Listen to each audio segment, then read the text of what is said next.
So welcome everybody. This is a talking about socialism discussion from a Marxist point of view. This week, my name's Will McMahon. I'm involved in the Talking About Socialism Organising Committee. This week we're going to be talking about how one might fight the far right. I mean, as we advertised it, we said gains for the far right across Europe. There's a new popular front emerging in France. How do socialists fight the rise of the far right? Um, June 2024 witnessed a sweeping gains for the far right in the European Union elections, including a stunning defeat for Macron's party in France. Macron's response was to call a snap parliamentary legislative election, I should have said, in the hope that his party would carry the day and marginalise both the far right and the far left. And as we know now, what's happened is it's left the country in a state of political deadlock, which might actually turn quite dynamic. With a surprise for many, and I found it interesting to watch bourgeois journalists trying to explain this, the emergence of the new popular front from the left topping the polls. Um, so how do we fight the rise of the far right across Europe? What was the formation of the new popular front the right tactic at the right time, or should socialists have carried out a different strategy? That's kind of some of the things that we're going to be talking about, and Soraya Lawrence will be introducing the discussion for 15 minutes. We will then, everybody will get 5 minutes, 3 minutes to make their contribution. And that gives us a chance to go around more than once and to have a fuller discussion, we think. Um, just so you know, this is being recorded and will appear on YouTube. So do your best not to say anything litigious. And if you are concerned about your role in the workers' movement in the workplace and you want to keep your camera off, by all means, keep your camera off. And we'll invite Soraya to come in at certain points, but certainly to wrap up the discussion that we have. So I don't think I've forgotten everything. This is the first time I've done this for a few months. So I'm going to hand over to Soraya. And Soraya, I will tell you by doing this when you've got 5 minutes left of your 15-minute introduction. Okay, Over thanks. to you. Thank you. So the electorate tend in European elections to use their vote as a de facto referendum on their national governments and an opportunity to protest against the programmes that they've carried out. And it can often be anti the elite, anti-establishment, anti-policies. I think that explains a lot about the results for the far right in the European elections, because it's much easier to be anti than to say in some ways what you're actually for, because you can hide a lot by saying, well, we're against this and against that, and you don't actually put forward what you really stand for. So the end result is that the right, with have some 190 elected members out of a total of 720. They account for just over a quarter of the representatives. Far right made major gains across the bloc, and in France, the National Rally got nearly a third of the votes, which was, of course, significant, as Will has already mentioned, in terms of its position in the French Parliament. Equally, in Italy, the Meloni's Brothers of Italy soared, with more than a quarter of voters backing that group. And so in the European Parliament, you've got on the furthest right of the spectrum the ECR, the European Conservatives and Reformists, and the Identity and Democracy group, which is what you had. Now in Italy, and I'm sure others will perhaps go into more detail about this, but the advance of Meloni's party undercut the League, which was once the leading party within the Identity and Democracy group. It lost 2/3 of its seats. In Spain, the Vox party was similarly undermined by the party is over. That's a new party led by a far-right internet personality, Perez. And of course, since the election results, we've just recently had the formation of a new far-right alliance in the European Parliament called Patriots for Europe. That was the initiative was taken by Hungary's governing Fidesz party. I don't know how you pronounce it, but I'm saying Fidesz, that has had politically been homeless since quitting the centre-right European People's Party in 2021. And so Orban founded the Fidesz party relatively recently. And then you had part of this new formation, the ANO party of the former Czech Prime Minister and Austria's far-right Freedom Party, led by Kickl. So this group, Patriots for Europe, becomes the third largest force in the European Parliament and the largest ever far-right bloc in the history of the Assembly. And following the results in the French elections, Marine Le Pen joined it. So it's of course it was a shock to Le Pen, I think, when her national rally came third in the second round after tactical voting was made to block the far right. Just going before I move on to France, and I will try if I've got enough time to go into the French elections. Bardella, who is seen as the Le Pen's the National Rally's candidate for Prime Minister in France, he said, as patriotic forces, we're going to work together in order to retake our institutions and reorient policies to serve our nations and peoples. And that's the sort of rhetoric they put forward. Now, also, you've had, as I said, there was a battering really for the League, the Italian League, in the European elections. And the leader of the League, Salvini, has also announced that they're going to join the Patriots for Europe group. You've also got Dutch freedom parties joined it, Spain's Vox, Portugal's Chega, the Belgian separatist Vlaams Belang, and the Danish People's Party. They haven't invited the AfD, the Alternative for Germany party, because it had been expelled from a previous alliance when it's with Le Pen, when its lead candidate had said that the effect of the SS were not all criminals.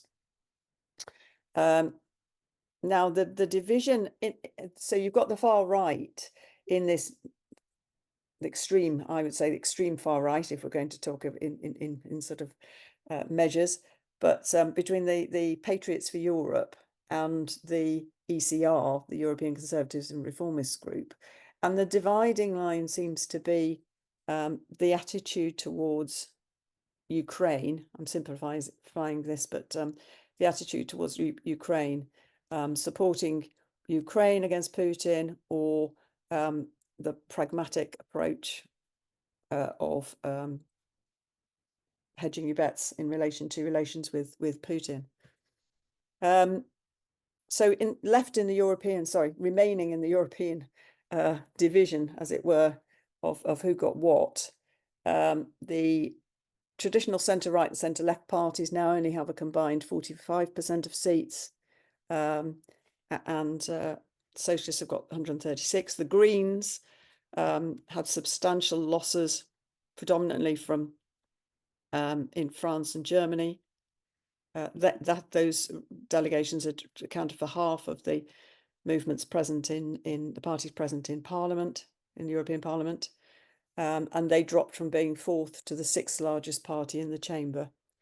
And of course, the Renew group, which is Renaissance, which didn't live up to its name, to which Macron belongs, got a real beating, and it had, in the past 5 years, dominated the European Parliament. And what happened was, as I said, there was as a sort of referendum on what the national governments were doing, because of the anger at Macron's party in France. Voters expressed their, in my view, their frustration by voting for the far right. And in fact, the Spanish section of Macron's group, Ciudadanos, disappeared altogether. And they also had losses in Romania, Denmark, and Estonia. And they had in the past been kingmaker, as it were, in the European Parliament. And so Macron, in a fit of pique, or who knows what, decided that he'd call a snap election in France. And so the question then is, well, what did the results in the European Parliament? What's the significance? What does it mean for national leaders? And I take France because we've seen the most interesting developments in France. I think I've got 6 minutes left. So just very briefly skimming through France. You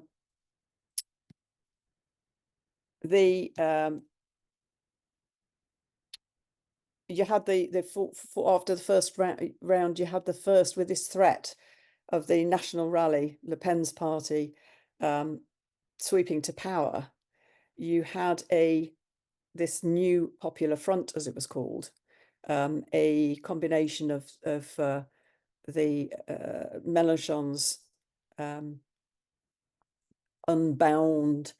bowed, forgive me, French, the unbowed France, which was really inspired, something that was founded in 2016, inspired by Podemos, and also the election of Corbyn to the leadership of the Labour Party. Essentially, I would say reformist. I'd be interested what other comrades have to say. And the Socialist Party, they made up the majority of the NFP. And then you had the Greens, you had a group called Generation S, and then other left groups. So they got the majority because there was this formation to stand against the far right in the National Rally, but it was far short. So the LFI got the most seats, 74, Socialist Party 59, the Greens 28, and then Generation S5, and the various left and regionalists 5 and 2. But that was far short of the 289 necessary. Then they've been, since the results, they've been arguing about who they would put forward as Prime Minister. Now, in France, as an aside, Macron has as president, has the power to select the Prime Minister. But obviously political numbers can have a big impact on this. And so what's happened is, because they couldn't, the people who were involved in the NFP couldn't agree, then it meant Macron's candidate for the President of the National Assembly, Brown Privé, was re-elected. And that means that in fact, in essence, Macron now has more chance of forming a national government than he had beforehand. You had the Conservative Party, previously known as the Republicans, although they only held about 55 seats, they made a deal with Macron's camp to get certain top jobs in exchange for backing Brown Privé as Assembly President. And so the questions, I've got quite a lot of questions in the 3 minutes that I think that I've got left. The NFP chose not to field a leader during its campaign. That was a way to paper over divisions on strategy and policy, including the war in Ukraine and Gaza. They they then argued over who to appoint from their ranks. But one of the things that I would ask, be interested in what comrades have to say. Well, of course, everything, but in particular, interesting questions. Was it a popular front when we look back to history and what a popular front was? What would we have done with a sizable force of tens of thousands in France? Would we have been a party to it? Would we have participated as a small force? And what do you do in that situation? Because in the roundup, and firstly, was fascism knocking at the door? So was it any sort of front necessary? Has it stopped the far right? They withdrew candidates in the second round, running against reactionary government figures to block the national rally. But was the result of that rehabilitating people who were complete enemies of the working class from Macron's regime? For example, in one constituency, the Popular Front the new Popular Front candidate, Gauchard, had come a close third in the first round of the elections. He pulled out in favour of Born, who was the former Macron prime minister. Now, she was one of the authors of the attacks on pensions. Comrades will remember millions of people came out into the streets of France last year because of the attacks on pensions. And what she did, she also supported police violence against protesters after the murder of a a youth, and she was also responsible for pushing through, without consultation of Parliament, by using particular legislation, the attack on pension, the age of retirement. You also had another example of another LFI candidate who stepped aside for the Interior Minister, Darmanin, who had pushed through some of the most racist laws under the Macron government. So my question is, was this, oh, that's my own self-regulation. Was this the right thing to do?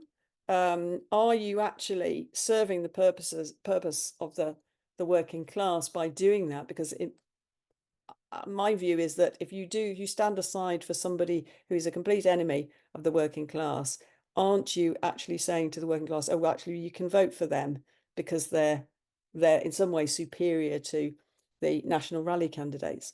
So a host of questions, and what do you do? Was it right? What do comrades think should be done?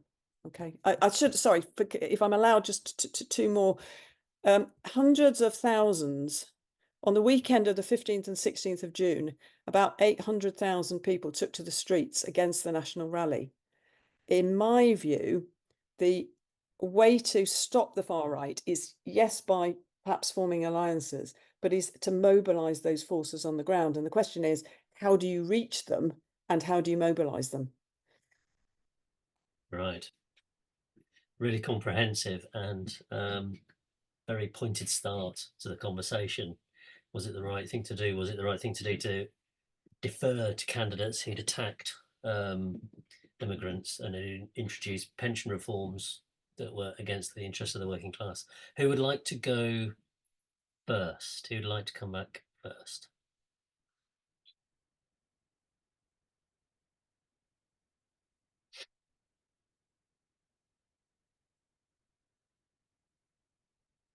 Go on then, John. You need to turn yourself on, mate. You're muted. Right. Yeah, what was the trade union, view on all this? Big trade unions in France. And what part did they play in? Does anybody know? Or anybody? I haven't really heard in relation to that. Okay. Do you want me to hold that question? Yeah. Other, hang on, let me put that down. Other thoughts? Dave? Well, I'm coming in, comrades, because no one else is. But I share the same consternation and not knowing what to do. But as revolutionary Marxists, we have to have an idea as to what to do. So for my two penneth, it was, I always prefer a united front to a popular front. And so, as Soraya and perhaps every single comrade at this meeting knows, the Popular Front did include the Greens and the Socialists. And the Socialists are a very pro-capitalist party. They're a bit like the Starmerites. And we got François Hollande coming in as a candidate and becoming elected as a Socialist Party MP. So was it the correct strategy to have a socialist, a popular front, including capitalist parties, pro-capitalist parties, anti-working class parties, like the Greens and the Parti Socialiste? So that's a question. And that question has been thrown into prominence with the behavior of the socialists since the second round of the election, refusing to the LFI, the France Insoumise under Mélenchon, stood down in so many constituencies. So despite getting so many more votes than the Parti Socialiste in the first round, the Parti Socialiste ends up with nearly as many MPs as Mélenchon's party. And it is, I think, perfectly predictable. And I was concerned about this between the first and the second round. Perfectly predictable that the Parti Socialiste will betray the Front Populaire and will, many of them, perhaps as a party, they will support a government, a prime minister of the centre-left, if you can call Parti Socialiste centre-left, and the Macron and the some of the right, perhaps not Les Républicains, but others. So that's the first question about how useful was it to get, well, in a sense, it was misnamed.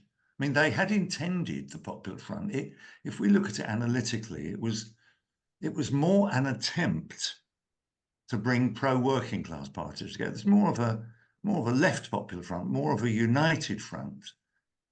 But as I've already intimated, in my view, not much of a united front when the Parti Socialiste and the Greens are so hostile to what they call the extreme left. I'm going to stop you there, Dave. Yeah, I've just finished. Yeah. You put the point very well. Matthew? Yeah, I mean, I agree with what Dave has just said, and probably could go further. I mean, the point being, of course, is that the PS only got, what was it, 2 or 3% in the previous elections, and yet they were given those positions under NFP. So it's essentially this massive concession to this right-wing force. At the same time, also, of course, there's a concession politically. I mean, the thing is that the LFI, says it's against the war in Ukraine, and the whole support of Israel, but then conceded these things in the NFP program, includes support for the war in Ukraine, and includes the positions of the PS on Gaza. Which is absurd. I mean, it's just ridiculous. Why was Mélenchon trying to resuscitate the dead dog of a PS? Why, for what purpose? I mean, other than obviously to move the whole process to the right, which is what has happened. At the same time, obviously, the other thing, of course, that the LFI did, and Mélenchon in particular, was to try and exclude some of the more left-wing MPs of his own party. some of whom had to stand themselves and say, well, you know, sorry, we're not accepting the fact that we've been refused mandate from the NFP. We're just going to stand, and they got back in as an independent LFI. You know, it's a major shift to the right in those terms. So I mean, you know, I mean, utterly against the working class, and you wind up with a situation. Obviously, the first thing, of course, as soon as the election, as the whole business starts, of course, is the PS and the Greens and the Stalinists, the PCF, of course, who are, you know, even more perfidious of anything than the rest, denounce the LFI and say, well, you know, well, okay, these people can't nominate a prime minister. We'll do some kind of deal with Macron. I mean, it's, you know, the whole thing's an absurdity. It's ridiculous. It's you know, from the point of view of LFI, it's like, you know, trying to shoot yourself in both feet at once, and of course the working class, and it's an appalling situation. Thanks.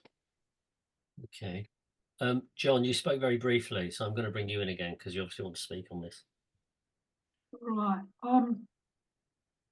Yeah, thanks, Rory. And sorry, can you hear me? Yes, we can. Oh, sorry. I thought I heard something in the background.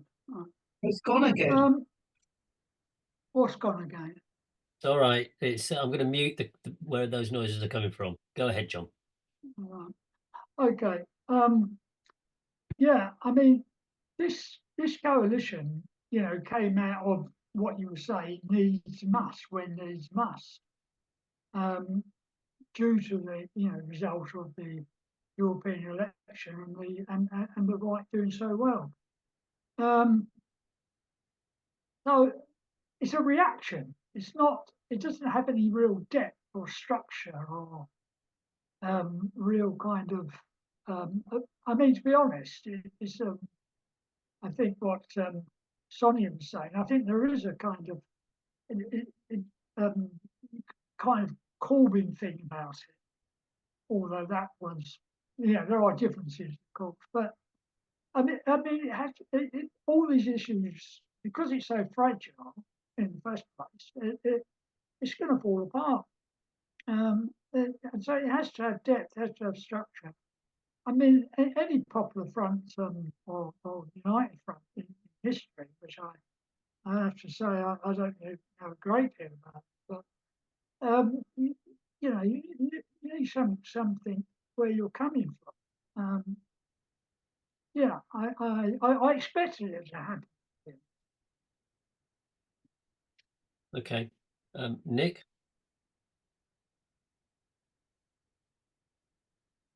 You're on mute.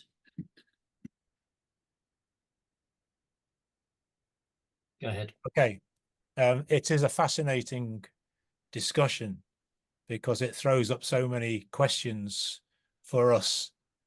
I think the first thing to recognize, though, is that we're commenting on developments over which we've got no influence whatsoever. We've got Mélenchon, who is a sort of Jeremy Corbyn type figure. Probably, I'd say he's a bit better, although he has his own political idiosyncrasies, which I don't like. He's quite nationalist in his own way. La France Insoumise itself gives some of the game away. But I think the background to this, in a sense, as John Fitzgerald was just saying, is the massive growth in vote for the RN, for the Le Pen party in the European elections. And if I can just get the figure, it's to understand what was going on in the European election results. Le Pen's party got 7.7 million votes, 31.5%. And so there was, when Macron, faced with that and seeing his own future threatened, when he called the elections, there was a groundswell of support for a movement to defeat the far right. And the LFI, did it do the right thing? Didn't it do the right thing? I think that it's not really a popular front in the way that we saw in France in 1936, when there was a specific capitalist, pro-capitalist party, the Radicals, I think they were called, involved in that, and they were used basically as a cover, a sort of a ghost, in order to stop the program of the Popular Front from being fully implemented, and eventually to turn against the working class that had put it into power. Mélenchon himself is a left reformist, as Soraya said.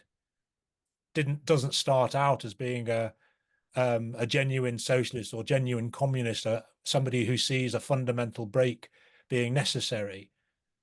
So, in my opinion, if we were in France as a small group or even a sizable group, in my opinion, it would have been correct to participate in that formation. Similarly as we did with Corbyn. Have I run out of my time? You can come back. Okay, thank you. There's a lot to say, I know, in a very short amount of time. Toby, got you. You were clapping before, Toby. Now you've got your hand up. I thought you were really approving of what somebody said, but no, you were trying to put your hand up. Okay, go ahead. You need to unmute yourself. Okay, we should begin now. Okay. Oh, okay. Right. Yep. Well, I suppose I'll start off about Italy, but I'll try and be brief about it. The Lega went down from the previous European elections, where they'd done brilliantly and got about 33%, right? And they went down to 9 point something. I can't remember it precisely now. Whilst on the other hand, Maloney's lot at the last European elections, I think, had got 6%, and they went up to 28 point something.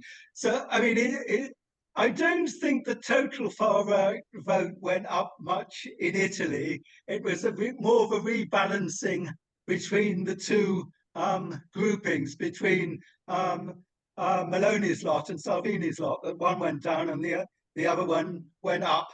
I mean, she improved her party's score by a couple of % over the general election, but it was only that, despite the fact she was standing in every single constituency at the top of the list, personality cut and all that. So it was a confirmation of their position in Italy, but I don't actually think they advanced, to a considerable degree there. I'm not saying it's a good result, but it wasn't as bad as it could have been. I mean, the disaster in Italy was the general election that had happened back in September 22. And the reason for the far-right coalition gaining what position it did was that the forces against them were divided. The PD and M5S were at loggerheads. I mean, there were other little parties involved as well, but I won't get to that. But therefore, I can see the merits of what happened in France, that it stopped a far-right government emerging because there was a coalition of forces against them. They did precisely what wasn't done in Italy. So I think it was a good idea. There was spontaneous push for it. There were people going to the party offices immediately after the RN victory in the European elections, calling on the parties of the left, or parties that claim to be left, right, to form this Popular Front. So it wasn't a top-down thing. It was pushed from below, and the CGT, the most left wing of the major trade unions in France, was behind it as well. I think that there wasn't anything else that could be done. And look, the base of the people voting, about 70% of the people who voted for LFI were willing to vote for Macronists in the the second round when there was a standing down, whilst only about 50% of the centrist voted for left candidates. I think even the socialist ones.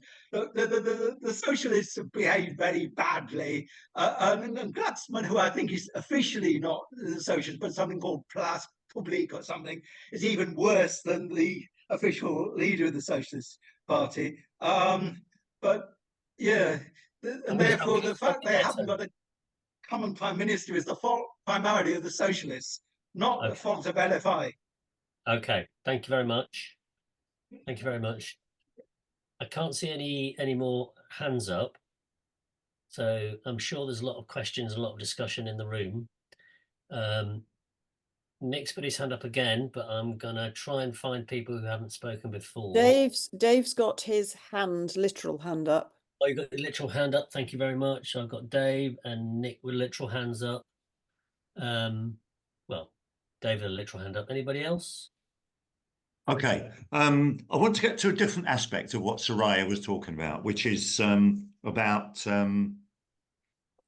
what caused millions in different countries very variably to vote for proto, quasi, neo, or outright fascist parties. It didn't happen across the whole of Europe. I pay particular attention to Scandinavian politics, and in Finland, the far left, so-called the far left, the Left Alliance, got by far the best result it had ever had in history. Went up to 17%.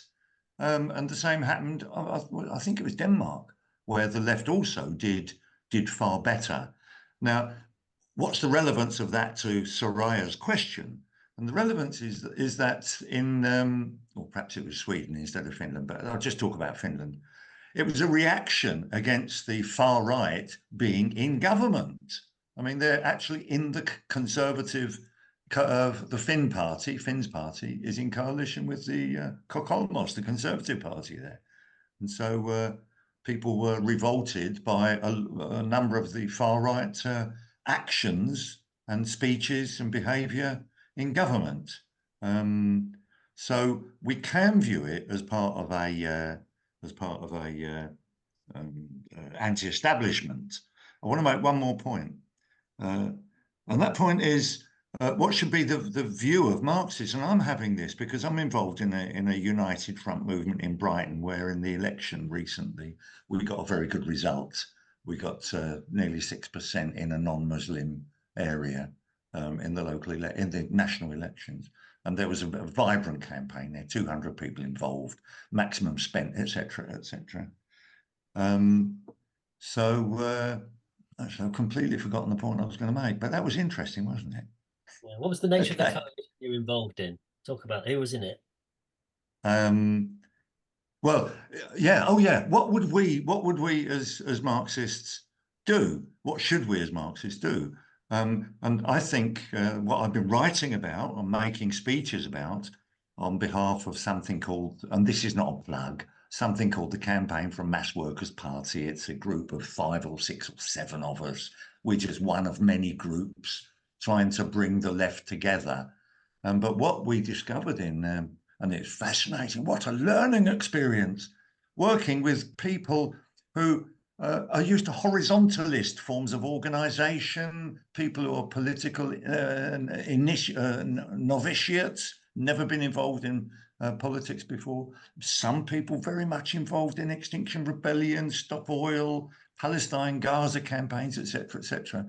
The point I'm making is that we had, and I think the same was true in Preston with Michael Lavalette, we worked not just us committed and organised Marxists. We had people from Socialist Alternatives, Socialist Party, Socialist Workers' Party, etc., etc. But that was about 10 of us, 10 out of the we got a core group of over 20 and activists between 150 and 200. And the others, and it's infuriating, but interesting. Working with... I'm going to stop you infuriating. Yeah, but okay, yeah. So I'm arguing for a united front. Okay, Nick. Yeah, so I think it's important to draw the distinction between a united front and a popular front. Absolutely. In traditional terms that we've seen in the past. Popular Front, France 1936, Spain 36 rather, Chile 1970. Popular Front, as I see it, is a united coalition that involves parties that represent outright the interests of the capitalist class, as opposed to workers' parties, which may include reformist parties, which ultimately you could argue represent the interests of the capitalist class because they don't stand for a complete break, but that's not how they're perceived and not how they generally work. They represent the working class voters. And so a united front would be a coalition of parties of the working class. And so I don't know enough about France to comment on it, but I see what happened with the new Popular Front as not being a repetition of 36 and being somewhat different. And if I was in a group in France, as I said earlier, I'd be arguing for us to get in there because, as Toby said, what we had was a groundswell of support for something to challenge the far right. So Marxists should be part of that and not apart from it. But of course, a united front is unity for a common action and in which you do not lower your political program. So we would participate, but fight for our program, and that is for a fundamental break. And the points that Dave and others have made, we would point those out in advance, and we would certainly point it out afterwards that the Socialist Party and the Greens and even section of the LFI don't want Mélenchon's people in the government. They don't want Mélenchon in the government. And so it's already splitting apart. So it raises a question, you know, if we'd have been in the head of LFI, would we have gone into it? Would we have stood on our own? Tactical questions, really, but very important tactical questions. So the one thing that I think we might all agree on, if we agree that the NFP was correct, or we should have supported it, which I think working class people did. I mean, tens of thousands went to the offices and joined and signed up, and they were out campaigning and so on. And I think it's given the class confidence. So where does it go next? But I think one thing that we can agree on is that the decision to withdraw, well, certainly this is my opinion, to withdraw NFP candidates in the second round in favor of outright capitalist representatives was wrong. Okay. John McAnulty, I'm sorry I couldn't see you waving because your camera's not on, but you're unmuted, so I can... Okay. I was using the waving caption. Because my camera's not working. So very quickly, I think we're being a wee bit apologetic, you know, questioning the United Front versus the Popular Front. I think we know the answer at the back of the book. So we don't have to worry about that too much. I think what we do have to worry about is that the left, I think, is getting too myopic. We're looking too closely into things, and we need to step back. What's the threat? What was the threat to the working class in France? Clearly, it's a threat from the right, but where does that threat come? And is it the main threat? The thing is, we're just a year out from a massive slash in workers' pension rates in France, which was imposed without a democratic vote. So the workers face this absolutely savage defeat. And the things that the left and the trade unions were doing were totally ineffective. So I would tend to argue that the major threat in Europe comes from European capitalism and imperialism, and it comes in a whole series of forms. a direct attack on the living standards of the workers. And it also comes in form of this massive war drive, which is accompanied with militarization of society, removal of democratic rights, open support for European war, open support for genocide in Gaza. Those are all massive threats which come from Macron.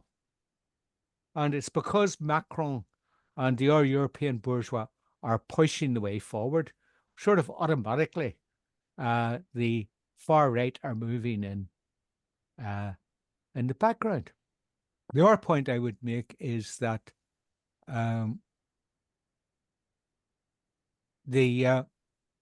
can we seriously argue that if there is a threat to democratic rights and a threat from fascism, can we seriously argue that there's a parliamentary way to suppress that?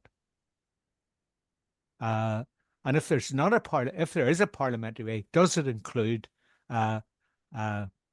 nominating Hollande as a candidate? Does it include stepping back, as people have said, to allow absolute monsters of capitalist candidates to be elected and you not stand beside them? You know, the stage is set for an enormous collapse in the movement that's been built up. I'll say one more thing, and that is we tend to be a wee bit too focused on popular frontist in everyday life. So in Britain, you tend to have an abstract debate, a socialist party, or vote for Macron, or vote for stay with Starmer, pressure Starmer. And I think that's the wrong thing. What you need to say is, what's the big threat to the British working class? Where does it come from? And, you know, leave it to answer that. I'd say Brexit.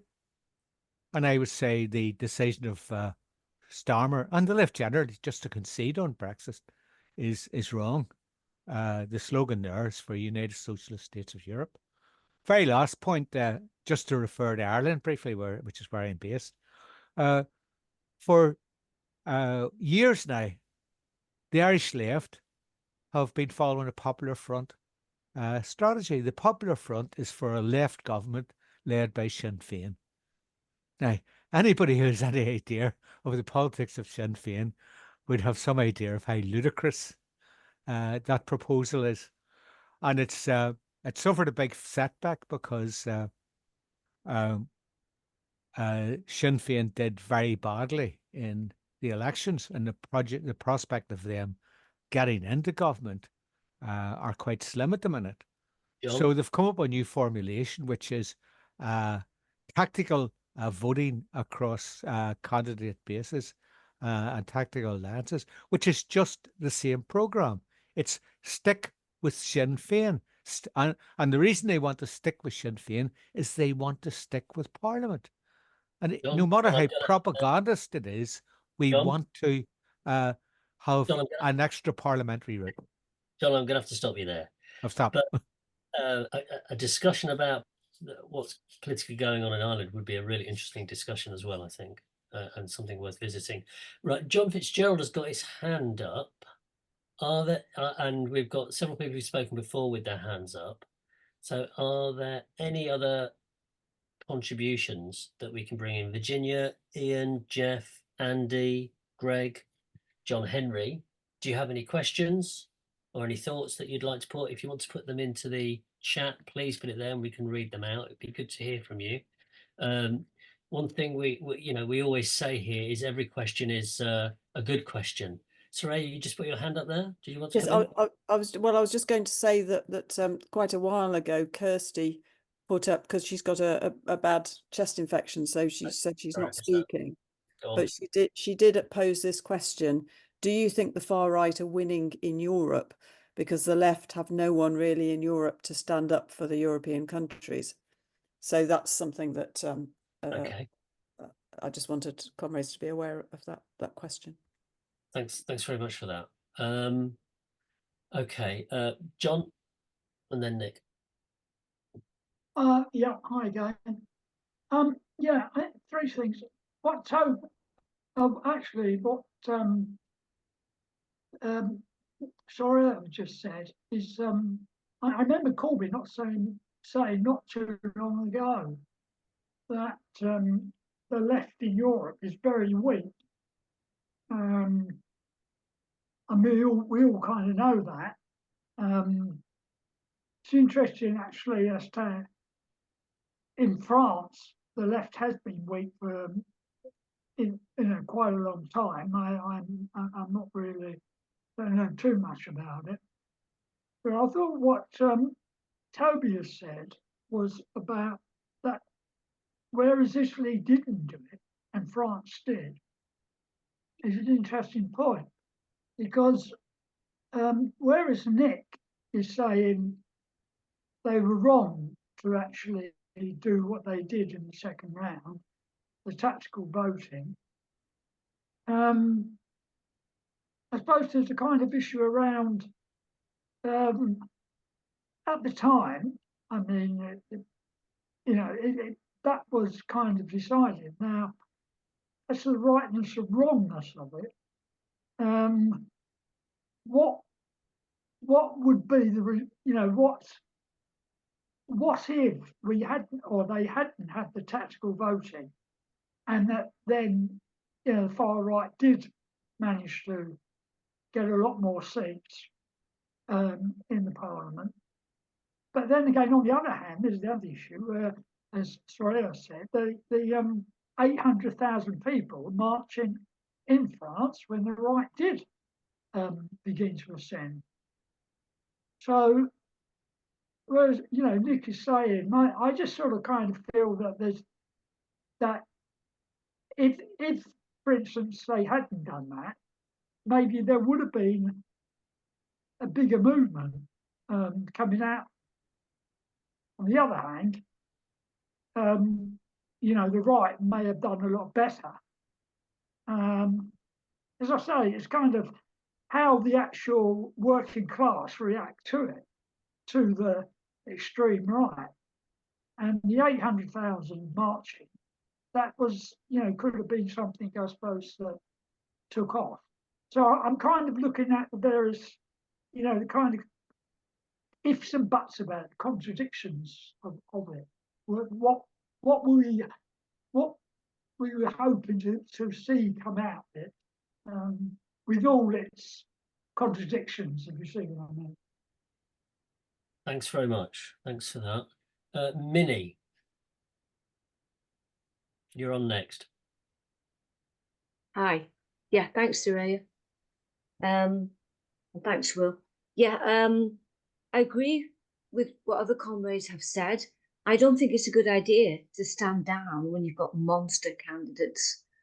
And that pension thing, look what happened in this country. I don't get my pension until I'm 67. When I started work, I was going to get it at 60. Anyway, yeah, the left in Europe and the European Union and the parliamentary route. Well, European Union is a kind of parliamentary route, really, isn't it? It's a big parliament for Europe, but it seems, well, it is, it's moving to the right. I think what the left needs to do, if we're going to start communist socialism, we need it European-wide. So we need to start working on structures and working together across Europe. So we would need a huge IT platform and lots of IT specialists, etc. We would need media for the left. So I think the best way for the left now is to call a European conference and to actually, communist socialists, and really emphasize that we need our own IT platform, our own media. And that's what I've got to say for now. Thank you. All right, thanks very much. Thanks very much. I'm just going to, I'm just going to say a few things and then I'll bring Nick in. Yeah. If you look, I've been looking around the left press on this question, and you can see there's kind of in some areas, there is a lack of clarity about what should have happened. And I think that there's a kind of I think having a weekly newspaper cycle allows you to kind of comment and then come back and kind of correct yourself. But the SWP, Socialist Worker, basically, I think, have decided that bourgeois parliamentary forms are not worth being involved with at all, at any level. And their whole kind of critique is that next to that is their whole critique is that what's happened with the New Popular Front has strengthened the right, basically. It strengthened the Socialist Party, it strengthened Macron's party. Yeah, but it's only for, they'll probably get less popular next time. I'll just mute you, sorry. It strengthened Macron's party, and it actually strengthened, the result of that process was a strengthening of the far right party as well. So they question, I think, the whole strategy that was carried out by Mélenchon and others as just opening the way to an increase in far right influence across the country, across the board, really.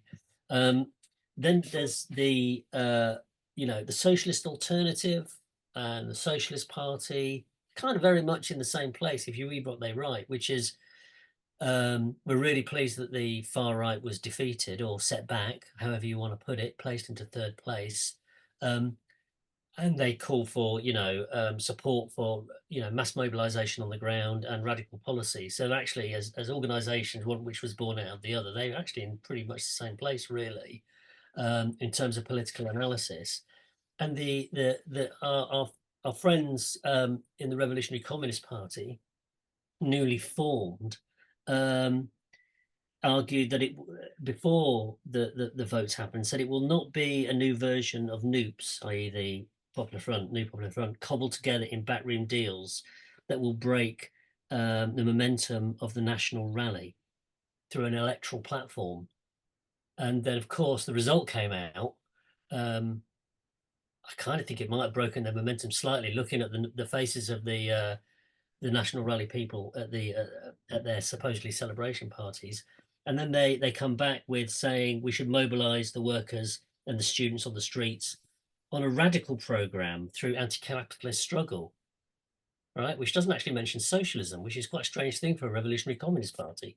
I thought it was very weird. So a bit of disorientation there. And the other kind of people thinking the issue through and trying to work out what to think about the issue was our friends in the Weekly Worker, who have had remarkably little to say about it. And you can see probably in the background, there's a discussion going on about how to respond to these events. Now, I hadn't spoken to Nick about this, but I think essentially Nick's analysis is the right one. And that we should have been involved, and it would have been wrong not to be involved. And that also we should have resisted very strongly backing pro-capitalist candidates, well, certainly standing down for them. But I also think that there's an issue about the term Popular Front, because I'm not sure that the Popular Front we're talking about has anything in relation to what was going on in the 30s. Actually, yeah. I think it's an entirely different thing. I think it's just a badge put on it. You know what I mean? So I think we need to be quite careful about that and being drawn into it. So if you look at the Weekly Worker, there's a long dissertation about the Popular Front in the 20s and 30s. But there is nothing to say, really, about what Marxists and communists and socialists should have done in France. They have very little to say about that. So it was a complicated issue, and to steer your way through it is quite complicated. But I think the one thing that we'd all agree on is that mass mobilization on the streets, I think elections are important, but they're only important as part of a strategy, which includes mass mobilization and class struggle on the streets and in workplaces. That's how you fight fascism, how you fight the far right. Nick. Okay, so it is interesting that Soraya, Will and I have reached similar positions without really having discussed it. Well, Will and I, as he said, not at all. So sort of bullet points. Marxists go where the class is, and we talk to the class, even though we're small in numbers. And so we would have got involved in a mass movement which mobilized millions to defeat the far right. And the working class, as a result of the elections, will be relieved and somewhat triumphant at having beaten the far right electorally. Our task, however, is to argue and explain why the far right exists and why it has been insurgent. And it's precisely because we've got capitalist governments that are attacking working class and middle class people, and there is no alternative being put by the left. There is no Marxist party in France, in Italy, in Spain, in Britain. So there's no argument from the, if you want to use the term, the far left, from the Marxist left, to explain that we need a completely new society. And in the absence of that, the far right are making the gains. They're filling the vacuum. So yes, I just want to make this point as well. We cannot underestimate the importance of elections. And there is at the moment no possibility of having an extra parliamentary solution to the crisis of capitalism and to defeat the far right at this stage. And so we should participate in elections and use our media and our material and our people to explain what is needed. And that is a break with capitalism, not trying to reform it, not trying to tinker with it. The problem with the votes in the withdrawal of candidates in the second round is that there's truth in this argument. We are essentially saying that the answer to the far right is by defeating them electorally, but putting into government, or allowing to put into government, people who created the conditions for the insurgency of the far right in the first place. So that is just creating the conditions for RN to come back stronger if there is no force on the far left built. And so, again, if I were in France, I'd be arguing inside LFI for proper branches, proper democracy, for a debate on programme, arguing against its nationalist, arguing against some of its worst programmes, aspects of its programme, and arguing for it to break with capitalism completely and put forward a programme for the transformation of society.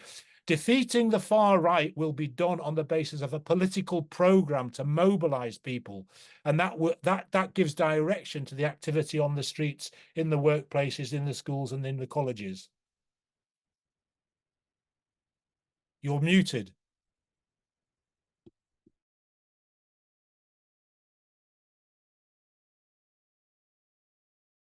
Sorry about that. I forgot to unmute myself. I was going to read out a quote from a comment from Andy Gunton, but he's put his hand up. So Andy, come in and unmute yourself. Put your camera on if you can, but don't worry if you can't. Hello, comrades. Thanks for letting me come in. I have made some notes or comments in the chat, so I won't talk to them. Comrades can see them. But in terms of kind of how you deal with organisations like the New Popular Front and the organisations within it, I believe Lenin was quite happy to make agreements with bourgeois parties if it prevented seats going to the Black Hundreds. That didn't mean that you then adapted your party programme or your politics to those bourgeois parties. And I do think, obviously, the New Popular Front itself is a very broad spectrum in terms of politics. It must split. You would expect it to split at some point. And the danger for the Marxist left within that formation, I think, is the possibility that if they're not careful and if they don't actively split that organisation or that grouping themselves, they'll end up taking the blame for whatever concessions come out of the right wing of the New Popular Front, so the Socialist Party, the Greens, and this, that, and the other. Because the Greens, the Socialist Party, will be constitutionally loyal, and they will seek to protect, French democracy, quote unquote. Whereas actually, what we need is a constitutionally disloyal, independent working class voice in the Parliament in France, because without that, we will fundamentally, what we'll do is pave the way for Le Pen at the next elections, because the hope that you get generated around, or has been generated around the New Popular Front, will be dissipated. It's like the whole Corbyn effect. So you had all that hope, all the people going into the Labour Party, they've now become atomized, and all that project achieved, I would suggest, is a degree of demoralisation, and we don't want to see that repeated in France. So that would be my kind of intervention. Thank you very much. Okay, so almost everybody's spoken.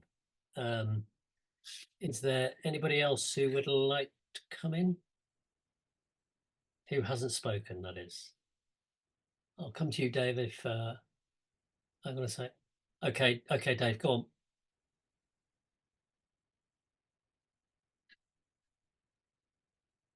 You need to Right, unmute. succeeded in unmuting myself, right.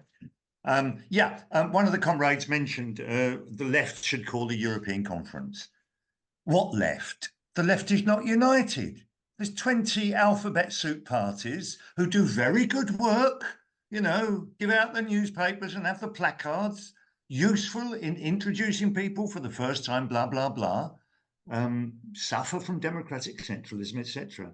So what is the left? At least in France, well, the Communist Party has virtually disappeared. Even their leader lost his seat, which I'm very sorry about, because I was a photojournalist there 40 years ago and used to go to the headquarters of the Parti Communiste Français in Place Colonel Fabien. But they're nearly over. But the point I'm making is that at least they have the La France Insoumise, a left-wing party which contains Marxists and revolutionary Marxists. We don't have that in Britain. And so I think it's important that we do work gradually without imposing, work developmentally. And a number, I haven't seen Paradise, don't worry, I'm not getting carried away, but some of the campaigns in the local recent elections, some of the campaigns did involve very many people, did involve people who hadn't been involved before, members of many of the members of the class. In our Hove and Portslade campaign, we were supported by the Trades Council, supported by trade unionists. The leading trade unionists came and worked with us. We were supported by one or two people or three people from each of the parties that Will mentioned. And developmentally, I'm hopefully, and I'm not pinning my hopes on Jeremy Corbyn. I won't go into that. Everyone knows why. He's a Labourist and he's going to stay Labourist. I'm not pinning my hopes on Andrew Feinstein and Collective, certainly not the Social Justice Party, certainly not Transform. But I'm hoping that we Marxists can play a part in, over the next year, 2 years, bringing together these independent, local, united front campaigns so that we can. I mean, it's my dream. It's a lot of people's dream. It's what I've tried to spend the last 30 years doing, trying to working with Nick in Tusk, for example, to try and bring different groups together. But some of the independent campaigns were not restricted to little meetings of 10 or 12 people, which I've spent decades talking to. There were meetings of hundreds of people, very different. So final point. Obviously, I mean, Trotsky, 1920-22 speech to the Comintern. Obviously, as revolutionary Marxists, we keep our program. We keep our organization. We don't tail end. We don't liquidate. And so that is where within the broader sea, we can swim with the other fish and we can spread our particular Marxist ideas. I know we've been trying to do it for a couple of 100 years, but the situation now with neoliberal capitalism, extreme neoliberal capitalism, going into extreme surveillance, into repression, into support for fascist politics.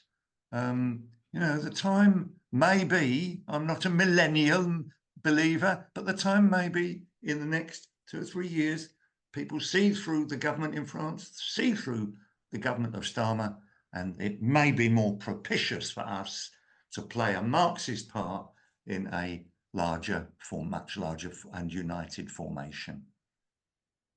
Okay, thanks, Dave. We are kind of approaching the kind of coming to the end of the meeting or the summation from Soraya. But I've got a comment here from Greg Brown. Greg says, I've got no particular thoughts, has not read a great deal on the situation in France. I agree with Andy's analysis that the situation seems prone to perpetuating the same boom-bust cycle of excitement and dissipation.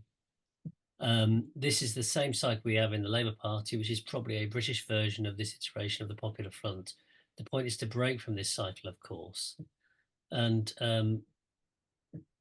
Andy Gunn makes a very interesting point, which I have some sympathy with, which is capitalism is rolling back from neoliberalism and falling back to the state in preparation for war. I do think there's some truth to that. Any other thoughts or comments from people before I go back to Soraya? Okay, Virginia's just leaving and thanking us for the discussion. I tell you what, I'm going to hand over to you, Soraya, for a summary of the discussion, if you can. I know there's a lot to summarise. Thanks.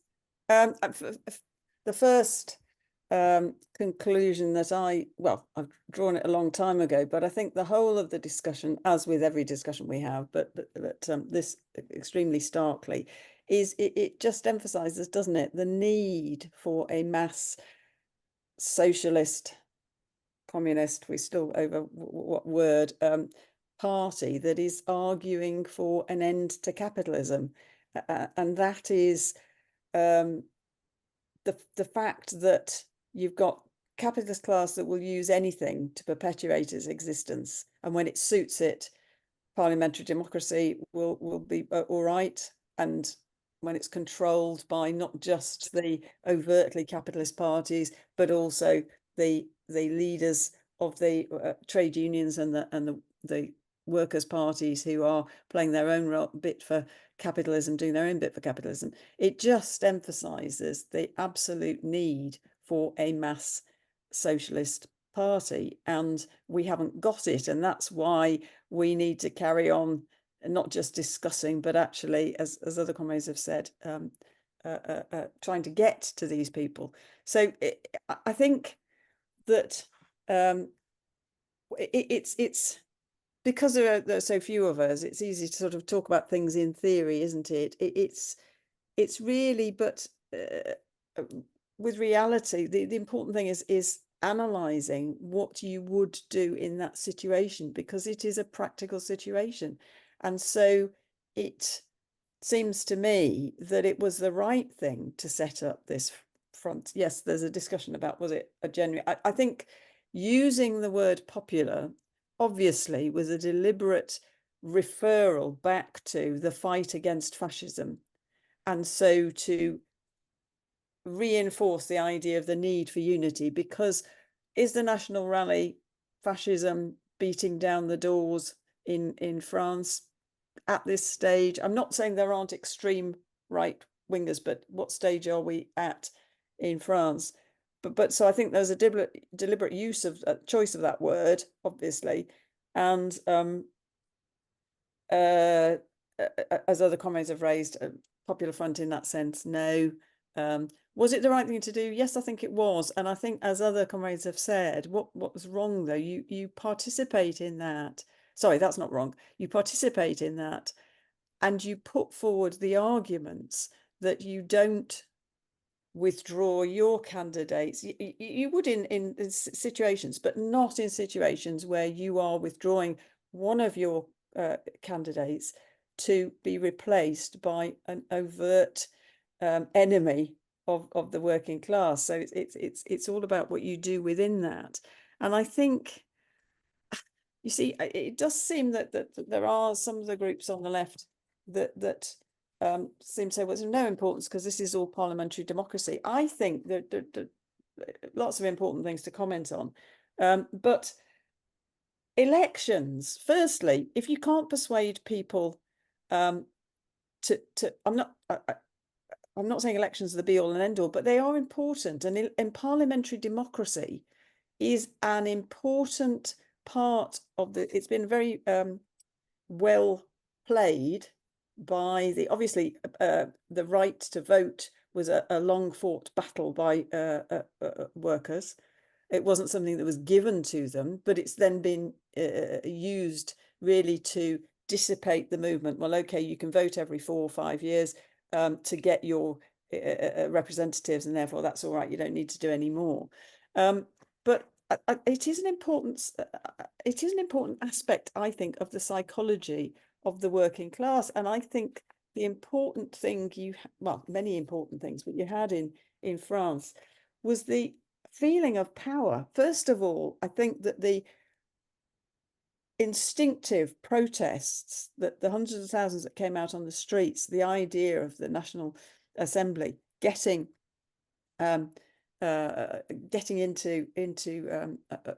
power, having the majority, that process was instinctive and important. But also then you've got the interplay of the pressure that puts on the so-called leaders of the working class, both in the trade unions and in the political parties, groupings, to stand up and do something. I'm not saying that everybody is a complete sellout and a traitor, but just that interplay. But also the fact that it must have given an enormous sense of empowerment of workers and French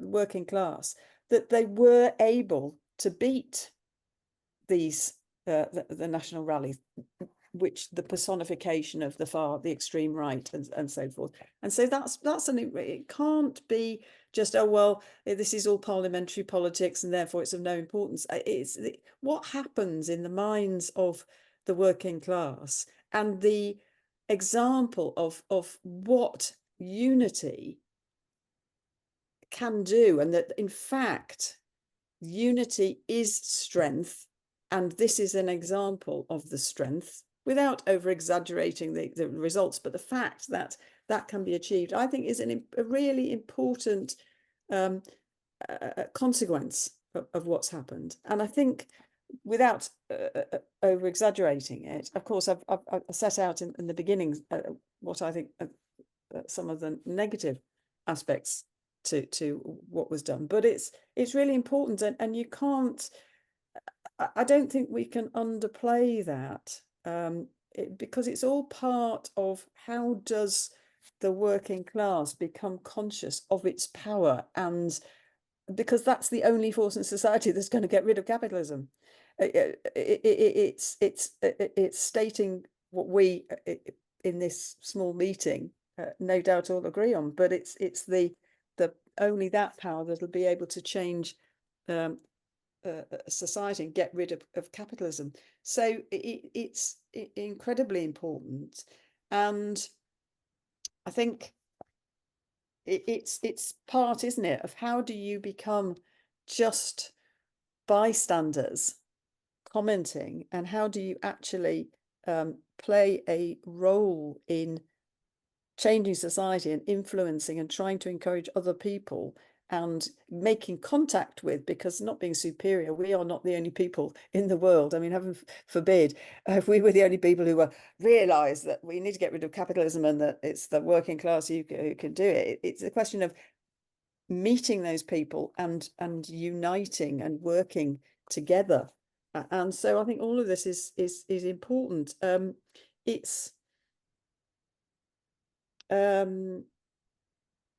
think there's been I don't want to misrepresent what John McAnulty said, under my note.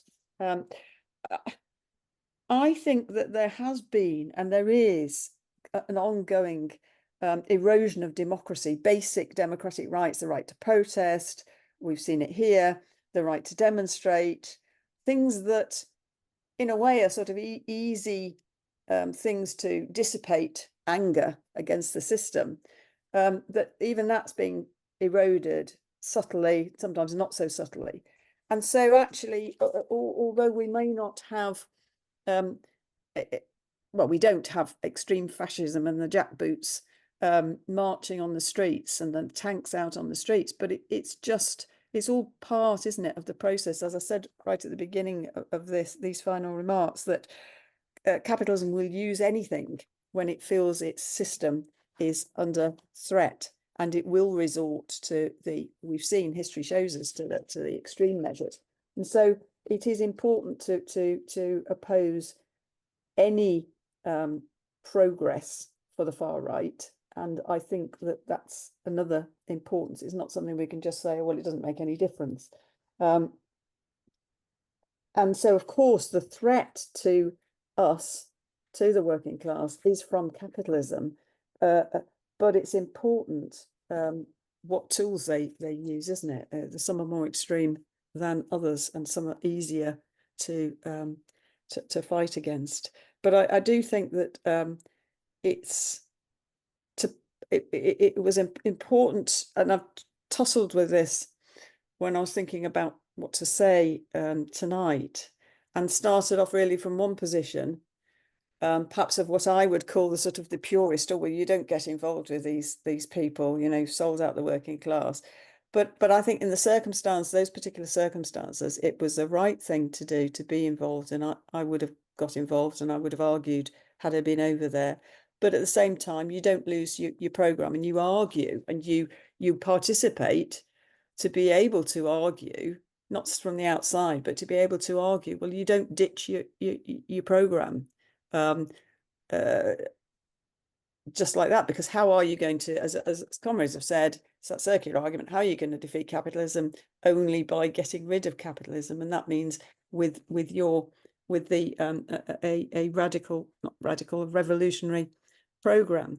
And I think that it's right, it's the movement, it's mobilizing those forces in the workplaces and on the streets, but it's how do you get to that translating into a conscious political strength, not just an instinctive strength. And that comes back again, as always, to the need for a party. And it isn't enough to be commentators. We have to gather the forces to have that party that's going to be capable of not just mobilizing, but also empowering.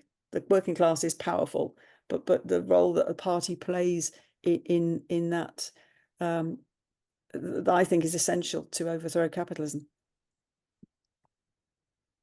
Thank you very much, Soraya, for that summation. So I'd like to thank Soraya for doing the introduction and the summation, which I thought were great, actually. I'd like to thank everybody else for contributing, turning up, listening, asking questions, chatting away. There's still chats going on in the chat, so please read those before we end the meeting. And just before we go, I mean, I think the point made about that we need to have a conversation about, my mind, I'm particularly interested in how we get grassroots communists and socialists start talking to each other, and we can build organizations or clubs or discussion or action groups or whatever, where people in towns and cities and places across the country start talking about how do we form a mass party of the working class with socialist politics. That's the conversation that we need to have. And I don't think we need to wait for bloody leaders to set it up, because actually over the last 30 years, most of them have proved absolutely useless. Anyway, I'll go back to what I was going to finally say, was this, which is we've got 2 meetings coming up. Put them in your diary. Very interesting meetings. One is on the 5th of August. We have Isaac Rose, who's a writer and a housing activist. He both thinks about it and does it on the ground. He's got a new book called The Rentier City, Manchester and the Making of the Neoliberal Metropolis. And it's a really interesting story about what's happened in Manchester and how working class lives have been undermined. Working class housing has been undermined by a Labour council over a 30-year period. And it's, if you've been to Bristol, you know it's coming to Bristol, and it's coming to many other places across the country. What happened in Manchester, they're going to try and do it in other places across the country. So that's going to be well worth a discussion. And then on the 19th of August, we've got Ao Long Yu, who is a Labour campaigner and writer based in Hong Kong, who recently moved to London, I think probably for fairly obvious reasons. His book, China's Rise, Strength and Fragility, was published by Merlin Press, and his most recent book is on Hong Kong in Revolt. He's going to be answering the question, is China socialist? That's in 4 weeks. So 2 really interesting discussions. Like to see you there. Remember, when we send the bulletin out, share it with people you know. We want people to come. We want to reach more and more people. Thanks, Soraya. Thanks to everybody else. Ta-ra.